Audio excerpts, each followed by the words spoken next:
I keep thinking about this constant tension, this feeling of guilt whenever I try to rest. On one hand, I know if I don't stop, I'm going to burn out. But when I do stop, my brain just screams at me that I should be doing more.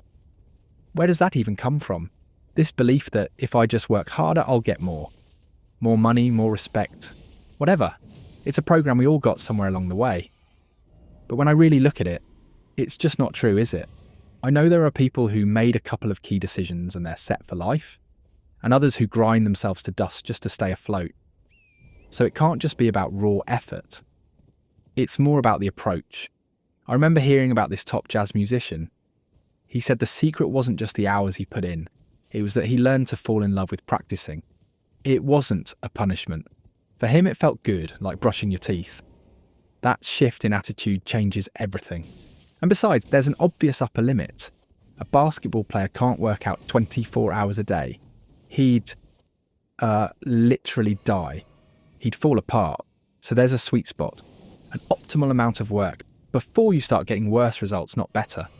There was this author who experimented with it. He tried working 10-hour days versus 3-hour days.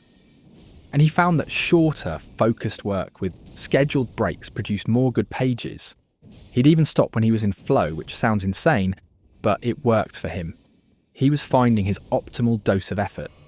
So the real problem isn't the work, and it's not even the rest. The real fucking problem is that voice in my head. The one that's always telling me I'm not doing enough, that I'm slacking off. That is what's so exhausting. So I've been thinking, what's a practical way to deal with that voice? I had this idea. When it starts in on me, you're not doing enough. You mess that up. I just need to say out loud, fuck that. It sounds a little silly, I know. But it's a pattern interrupt. It breaks the cycle. Because if I don't, I just end up doom scrolling or something. Which isn't real rest. You never pop up from that feeling inspired. You just feel numb and bizarre. And underneath all that noise, there's always a part of me that is already at rest. It's quiet. Undisturbed. It's always there. I just have to remember to check in with it.